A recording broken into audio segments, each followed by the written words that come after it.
Greetings, my fellow nerds and xenomorphs. It's Nick from Icore Comics here, welcoming you to Sci-Fi Sundays, where we bring you the most iconic and amazing science fiction from around the universe. 5, 4, 3, 2, 1, 0. All engine running. Liftoff.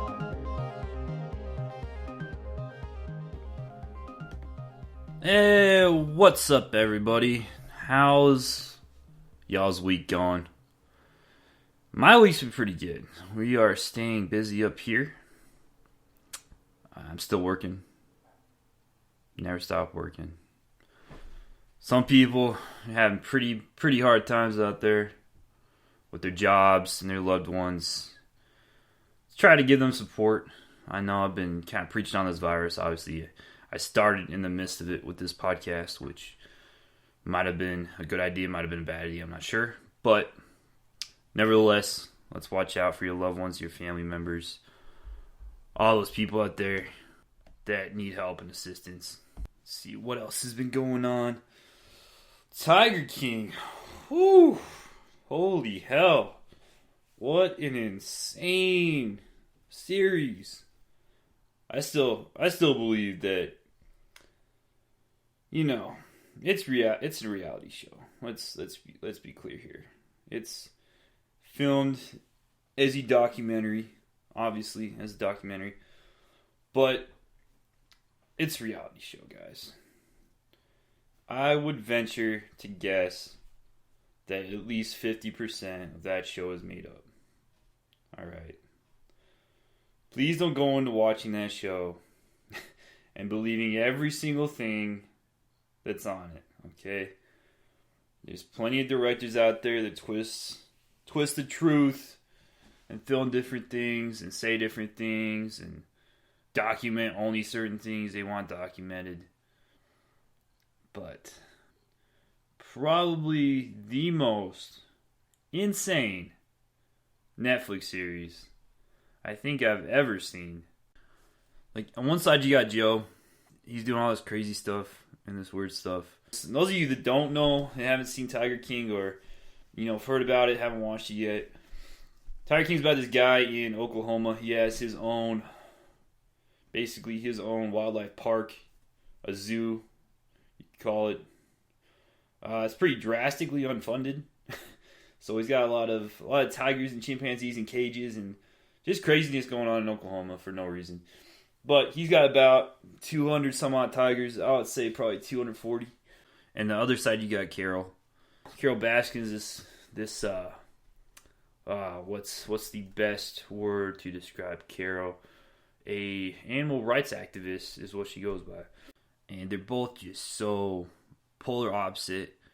And they both do whatever it is to get back at the other person. And it's just becomes this whole reality TV, you know, exposition of them getting back and forth. And I think the main thing to take away is that both of their egos and their heads got so big that they were only out to get each other. They didn't even think about the tigers. Anyway, if you haven't seen the series, I would recommend it. It is very entertaining. There are a lot of adult themes. I wouldn't recommend seeing it with your children. If you do have children, I would say anyone above the age of 16, probably 14, maybe 14, depending on the kind of parents you are. But pretty foul language and, you know, adult themes in there. If you do get bored during this virus or epidemic, pandemic, zombie outbreak, please check it out. And then let me know in the comments your favorite Tiger King scene. I'm curious what you guys think. Or the most intense, if you don't have a favorite, the most intense episode or scene in the series. Because I have a couple. I'll let you guys know what I think on the next podcast. But guys, it's literally like finding silver in a gold mine. This series is just so bizarre. And so many crazy things going on. But let me know. First, we got shout-outs. First up is Zoobox. Join Dan, Sean, and Ryan, the three musketeers, as they venture into craziness and depravity on Zoobox. Zoobox Podcast is on Facebook and YouTube. Like I said before, Dan's a guy I used to work with. Very, very funny guy. They post a lot. I would say probably 2 podcasts a week. They talk about everything from politics to movies to video games to literature to et cetera, et cetera. Go check them out if you get bored. Podcasts are always fun. And they have a good time doing it. Next, we got Chris Chandler, Space Precinct 0. Fresh out of the Space Corps Academy, May Riesinger is ready for duty, at least on paper. Full of self-doubt, she'd rather be anywhere other than strapped to a transport shuttle about to rocket off into space. If it wasn't for her high-ranking father, she'd likely cut and run, avoiding the alien invasion that bears down on Earth's only line of defense, Space Precinct 0. Written and lettered by Chris Chandler, with art by Jason Santos. The book is currently free. That's right, listeners. The book's free. It's very free. Go check it out. It's available through Chandler's Books and Stuff at the link below. The original artwork will be available for purchase soon. So if you check it out and you like the artwork, get with them, order some of it, put it on your wall. Check it out in the link attached. Next up, we got charities. Proud to announce a portion of all of our sales will be donated to charity. We have the Chris Kyle Frog Foundation. The mission of the Chris Kyle Frog Foundation is to honor God, country, and families who serve. It is focused on changing the world for this generation and the next by reorganizing and strengthening military and first responder marriages through unique programs and powerful partnerships. Folks, Chris Kyle Frog Foundation is doing immense and very, very good work across the country and across the world. Setting up charities, foundations, fundraisers, etc. all over the country. I'll keep you updated on what they got going on. In the meantime, you can check the link and see if they have anything going on in your local area. For now, because of the virus, it will probably be quite a while until something gets back up. But, future note, please check them out. Yeah, a lot of good stuff going on. Our movie today.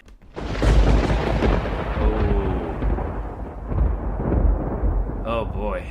Our movie today. What a classic.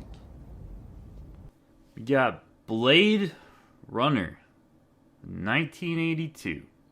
Blade Runner is directed by Ridley Scott and stars Harrison Ford as a Blade Runner, and his name is Rick Deckard. It's inspired by Humphrey Bogart-style private investigator films from the 1940s and 50s.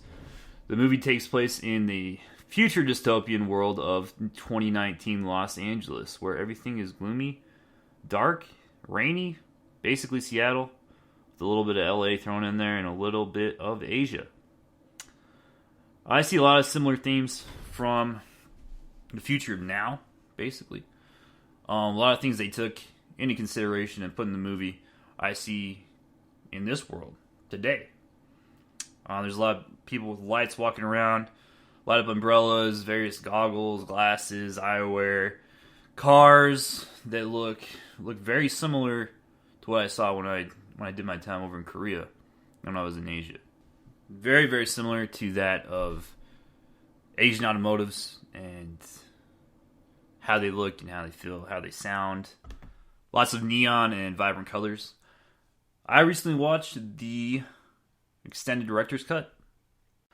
I will talk about the very cuts between that of the 1982 edition and the director's cut, which was re-edited and re-released in 2007 for the anniversary edition. Also, I will not be talking about the sequel. This is a singular review. I'll only be talking about the original from 1982. If you do want me to talk about the sequel, or any other different sci-fi movie, film, book, literature, please leave it in the comments or let us know. Message iCore Comics. But without further ado, I'll continue with the movie's synopsis. It opens up with the text, and this kind of explains the world we're in and what's happening, what's going on, the theme of the story. In the near future, tech that created synthetic humans has entered into the Nexus phase. So Nexus, the tech, they're called replicants. They're sophisticated androids that are virtually identical to humans. They look exactly like humans. They have flesh on the outside, but they're cyber on the inside. Basically like a Terminator. Kind of the same kind of theme here. So much like a Terminator, they're superior in strength and at least equal in intelligence to their creators. The creators being man. So these replicants are built by the Tyrell Corporation. So the corporation's pretty cool when they go to the scene and go see Tyrell, doctor, and it's like two big pyramids and super gloomy gray, and it's always raining in this movie. And there's a bunch of blue lights. It's really, really cool choreographed scene. So the latest in this replicant line is the Nexus 6. So it goes on telling us that replicants were mainly used for basically slaves in off-road colonies, followed by various mutinies and a bunch of deaths towards humans and basically crazy nexus going on. That they've outlawed them on Earth. And hence the job of the Blade Runner. So Gaff's kind of this zany, goofy, crazy character. One of Deckard's friends. They fly to Tyrell HQ. Dr. Tyrell appears and questions Deckard about the Voight Comp test. The Voight Comp test is really set in motion to determine if they're a replicant or not, or human based on questions, based on their answers.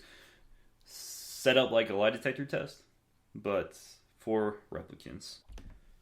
Before I get any further, this is going to have spoilers, and for those of you who don't know, if this is the first podcast you've listened to that I've done, I'm going to have spoilers in every single podcast I do, so please take that into consideration. If you haven't seen the film, please go check it out. If you have seen the film, stay tuned. So, Deckard, or Ford, is out there in the Tyrell Corporation. He meets this replicant called Rachel. She's a newly designed replicant. They don't really say if she's part of the Nexus generation. They might actually. I don't know if I caught it or not. I just rewatched it, but I didn't catch that part. Anyway, Rachel's the replicant that works with Dr. Tyrell, and she thinks she's a human, and Ford talks to her and speaks to her about different things, what replicants feel and what they do in their past life and their memories, and Ford knows all the memories. So he says, hey, this happened to you, and you saw this as a kid, and she's like, yeah, that's my memory, and he's like, no, that's implants. The corporation's implanting you with memories that all of the replicants have, and they all share. He explains that replicants may become emotionally unstable because of the short time they have to learn basic experiences. Rachel is an experimental replicant who has been designed with implanted memories, like I was saying earlier. The memories serve as a buffer for their emotions, which allows replicants to better control their behavior. So she's basically a subdued, passive version of the Nexus. I don't even think it's a Nexus line. Like they just said it's like more just a replicant and a new design. So I don't even think it's part of the Nexus line at all, personally. But again, they kind of keep it open to interpretation. So meanwhile, Roy goes on to meet an engineer. There's this Chinese gentleman, which they happen to say in multiple reviews. This Chinese guy. And Roy goes there to intimidate him, interview him. I don't know what the right word is right there, but Roy goes and talks to him. And he's trying to get in the corporation building and go talk to Tyrell. Obviously, he wants to go see his creator. So, this guy designs the eyes for the replicants. This is this little really, really shady shop. The eye doctor is always shady in these futuristic movies, man. Like, Minority Report was some guy that broke out of jail and he's living in some rusty hotel. And then this guy's some Chinese dude on the street, the little shack. Anyway, you think retina or eye doctors, they'd have some good laboratory or some proper funding, especially in the future. But I digress. So I talked to him to get info on who works in the corporation, how to get in. So meanwhile, Ford, or Deckard, his character, is on the hunt. He meets up with Zora. Zora's this crazy replicant. It's female. Meets her in an exotic dance club. That's a pretty crazy scene. Zora almost kills him after getting a little fisticuffs fight. After that, Zora gets frightened and leaves. She sees the dancer and leaves. She crashes through several planes of glass and then falls to her death. Shortly after, Bryant, that's Ford's boss, meets up with them and tells him that Rachel has disappeared. He needs to go and retire her as well. So now Zora's dead, but he's still on full replicants. He needs to go and retire or exterminate, whatever word you want to use. Shortly after that, Deckard finds Rachel, and then he is jumped yet again and almost killed by Leon. So Leon's another one of the replicants with Roy. While placed at a disadvantage, Rachel then shoots Leon with Deckard's pistol. So she goes up, grabs his pistol, shoots Leon actually right in the head, which is pretty cool. And they both go to Deckard's apartment. So after a long talk, long conversation with Deckard and Rachel, Rachel then realizes she is in fact a replicant, and they make love in his apartment. So it's pretty cool. This whole back and forth. Oh, what's the good guy detective doing, and what's the bad guy doing? You know, it's very old school. Like I said early, Humphrey Bogart style detective, 1940s, 1950s style of directing. So it goes back and forth between this good, the protagonist and the antagonist, essentially. So Roy, meanwhile, Roy and Sebastian. Sebastian's this guy that gets them in there, into the Tyrell Corporation. I don't really want to go into too much in depth on his character. Sebastian is a replicant that's dying. He's got a rare condition. But he talks to Roy and his crew, and he gets them into the corporation, essentially. So they go into Tyrell's home. They confront him. Roy confronts his creator, saying specifically that he wants an extension on his short lifespan, so he only lives 4 years. He's about to die. There's so many similarities between these science fiction movies. It's just like Moon, right? He's about to die. He's right at the end of his rope. So he goes up, talks to Tyrell, like, hey, I need extension. Tyrell explains it's too late. You've already been created. There's no way to extend your life. It's a failsafe, so you're going to die. There's no other choice. Tyrell states that the light that burns twice as bright burns half as long. And you have burned very, very brightly.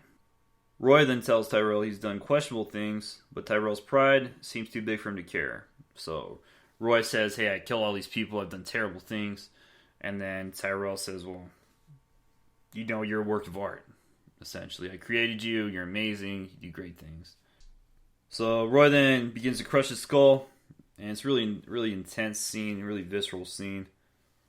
He takes his thumbs and he pokes them through his creator's eyes, essentially killing him.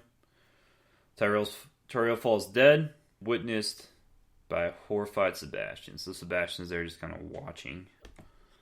So it kind of skips ahead a little bit. Deckard, after doing some detective work, he's been notified that Tyrell and Sebastian have been found dead.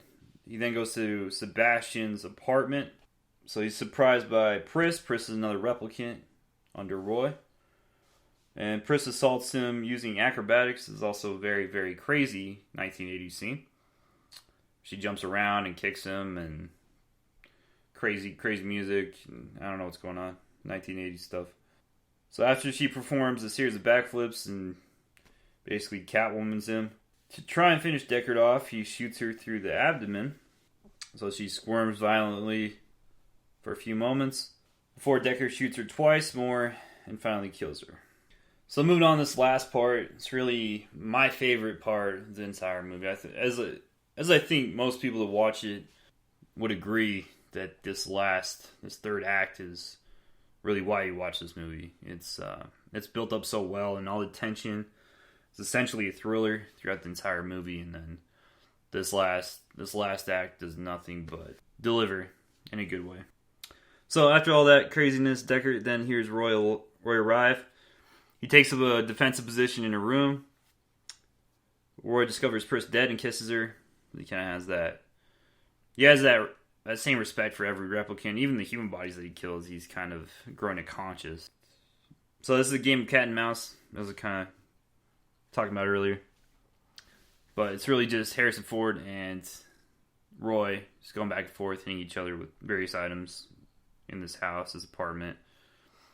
With one scene in particular, Harrison Ford trying to take him out, and then he goes behind a wall, and then he actually rips through the wall, grabs Harrison Ford's arm, and he breaks his fingers, according to the replicants that Ford has essentially retired. So he grabs one, he said, "This is for Pris," and fucking, breaks his finger. And then you can hear Harrison Ford's agonizing pain. And then Harrison Ford actually walks off, and he gives him that chance to recuperate. And he goes back and he resets his fingers, which is actually a pretty intense scene.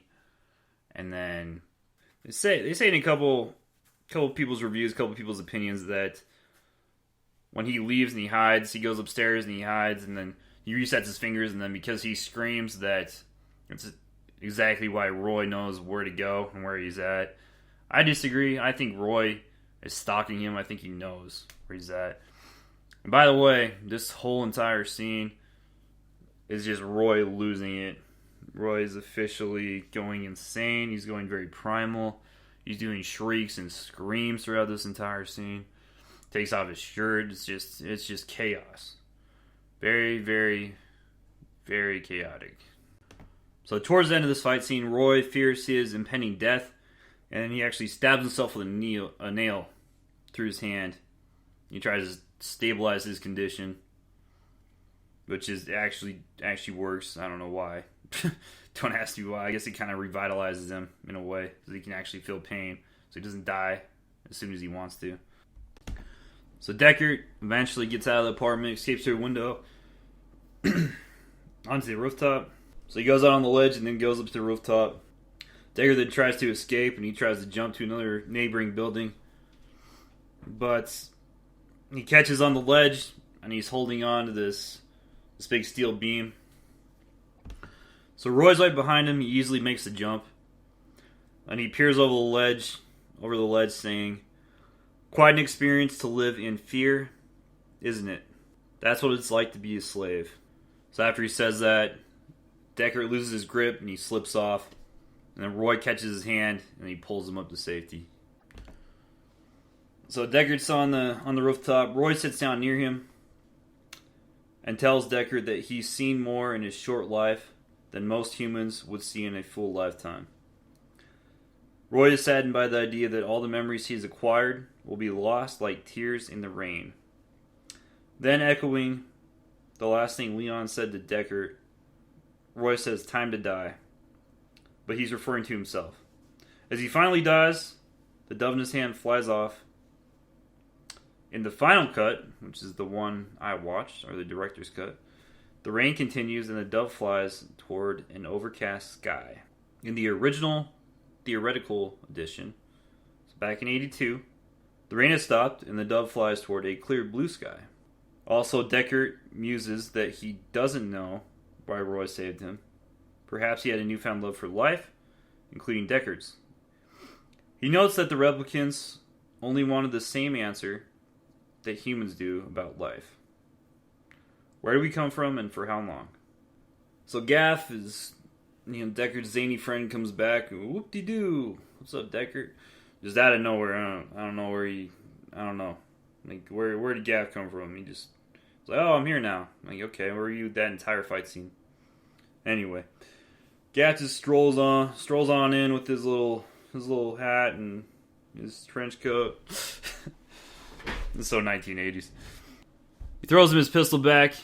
He congratulates Deckard on completing his investigation. Deckard tells him he's officially finished with hunting replicants. As Gaff walks away, he looks back over his shoulder and yells, "It's too bad she won't live. But then again, who does?" Referring to Rachel. So while he says that, Deckard returns back to his apartment and is alarmed to find the door ajar. He takes out his gun and calls Rachel. So he's calling for her, he's yelling for her. When she doesn't answer, he walks through rooms with his gun drawn. In the bedroom, Rachel is completely covered by the sheet. He fears that she is dead. Much to his relief, she wakes up when he pulls the sheet back and touches her. He asks her whether she loves and trusts him. She replies that she does. A few minutes later, she's dressed and decorated.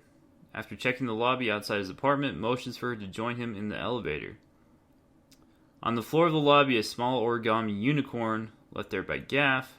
Gaff's words about Rachel not living echo in Deckard's head. He realizes that Gaff was there to let Rachel live. Deckard studies the unicorn for a moment, then crushes it in his hand.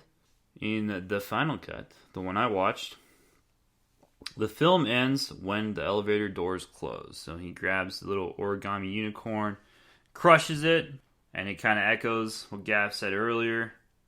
It's too bad she won't live, but then again, who does? And then that's it for the director's cut. In theoretical edition, if you guys are curious, Deckard and Rachel drive into a sunlit and mountainous area. And Deckard explains in voiceover that Tyrell told him that Rachel was special and has no termination date. Echoing Gaff's sentiment, I don't know how long we had together, who does? So a little bit different, two different kind of perspectives on this film. I don't think they changed too much. I think it was just a different perspective. I think they took a different route in version A, which would be the 1982 version. Then you got your director's cut and your extended edition. So I think they made it a little more dismal and gray and dystopian in the director's cut. Obviously, ending it like that, where he just who does, who lives. He just crushes it and that's it. That's the end of the film. It's a little bit different than them riding, happily off into the sunset. It's just a little different. A little more dismal ending there. And then you got a couple other themes that change. It's a little more gory on the extended edition, the director's cut, and add a little more gore into it. And they changed the tone quite a bit. But, in conclusion, Blade Runner is an intense psychological thriller based on the morality of humankind and their interdependence on others. Also, our pre-programmed mentality to control life, artificial or not. The most important question being, should we control that life? Or why shouldn't we? Guys, if you haven't seen this film, what are you guys doing? Get off the podcast. Go watch it. You already cheated. You already know what's going to happen. If you have seen the film, please re-watch it. I'm sure it's been years since you've seen it. I loved it. It was a good time. I haven't seen it in years. I rewatched it for this podcast. Very, very, very good cinematography throughout the whole thing. Very good score. It's very 1980s, which it was filmed in the 80s, so it's very vibrant. There's a lot of neon. It's really, really cool. Really 80s pop culture cool. Much like an adult version of Back to the Future. There's a lot of rain and vibrant colors and craziness going on, flying cars. One thing I didn't hit on in this movie, it's really cool how they had artificial creatures. One scene where he's going to the Tyrell Corporation and he's up in the penthouse, he has an artificial owl, and I thought that was really cool. I never really noticed that before watching the film. An artificial owl has one eye that's kind of computerized and it's looking around and it's this big orange ball just looking at you. It's pretty cool. Definitely cool scene. There's artificial snakes and fish in here that I never really caught on, the first couple times I saw this film. But lots of very, very cool ideas. Lots of very futuristic ideas. This film was filmed back in 1982. There was a lot of futuristic ideas that hadn't been around back then. Same as Minority Report, but even more in depth now because you're going back, almost 40 years. When they filmed it, they probably started in 79 or 80, so looking about 40 years, the thought process. And it was based off the book Do Androids Dream of Electric Sheep? And that's written by Mr. Philip K. Dick. So, I have not read the book, but from what I've heard, from what the reviews have said, it does follow the book pretty well. It is an adaptation. It is a little bit different. But very, very cool ideas. The driving flying cars, the instruments in the cars, and the GPS systems, and how they operate are all very cool inventions, even on paper. And the way they produced it, I know the director's cut had a lot of re-editing and reshoots and made scenes more vibrant and changed the contrast out a lot. But I have seen the original, and even the original, obviously by today's standards, it's pretty dated. But even the original had really good ideas and really good cinematography. But my thoughts, it's one of the best science fiction movies of all time. I would say probably the best detective-esque science fiction, and especially 1980s themed one, because there's not very many of those. But I would say probably the best detective-based science fiction movie of all time. One of the best. But moving on, we got promotions. We've got The Degenerate Zayak and His Unruly Adventures. Our Kickstarter is being reviewed. It should be up approximately April 14th. Stay updated on the page in the newsletter. If you haven't signed up for the newsletter already, please do so. Get on iCore Comics page on Facebook or go to the link, the iCore Comics campsite, and the link attached, and that will take you to our YouTube, our Spotify, our newsletter. You can order comics on there. You can order prints, anything else, commissions, whatever, what have you. Use promo code ZIAC67. That's ZIAC67 for 10% off any order. And click that subscription button to get Cryogenically Frozen by iCore Comics. That concludes episode 4 of Science Fiction Sundays. I hope you guys had fun. Let me know in the comments what you thought of Blade Runner, what you guys want to see next, what you guys didn't like about Blade Runner, what you guys did like about Blade Runner, or if you want me to review the sequel, let me know. Also, if you want me to review any books, comics, quests, fan literature, etc., let me know. I will do so. Stay updated on the page for updates on upcoming issues, Comic-Cons. We still should be going to Amazing Con down in Vegas in June 26th, 27th, 28th, as long as they don't cancel, which they haven't yet. So fingers crossed, ladies and gentlemen, that we will be down there. We will be in the Artist Alley. No, I have not gotten a table number yet, so I'm going to send them angry emails until they give me one, or spam mail, or both. Don't tell them I said that. But I look forward to seeing you guys there, or if not, if they do cancel the next Comic-Con we go to. I'm very close to Colorado and Seattle, so I will probably venture to Colorado one of these years. I am trying to go down to Denver or Fort Collins, for those of you guys down there, or anyone in Seattle. I'd love to go to Seattle, Spokane, etc., etc. Also looking into Canada. You guys up there in Canuck territory, I would love to go down there. We were looking into Ontario, and then I'm right below Calgary, so I might do Calgary as well. If you're from Calgary or Ontario or Canada, please hit us up. Let us know what the best Comic-Cons are, which ones to go to, and we'll try to make it up there. But that's all I got. Please enjoy your time with your families. I know it sucks for some of you out of work or nickel and diming it, trying to get by. Make the best of the time. Be creative. Keep doing you. Keep your family safe. Keep your neighbors safe. And keep yourselves safe. And that's it. That's all I got. Stay frosty, everybody.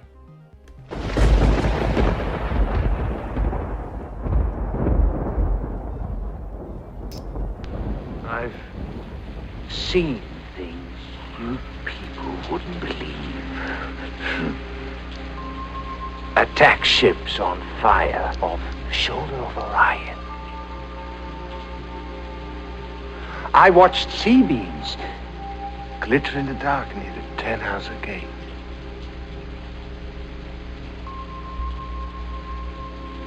All those moments will be lost in time. like tears in rain.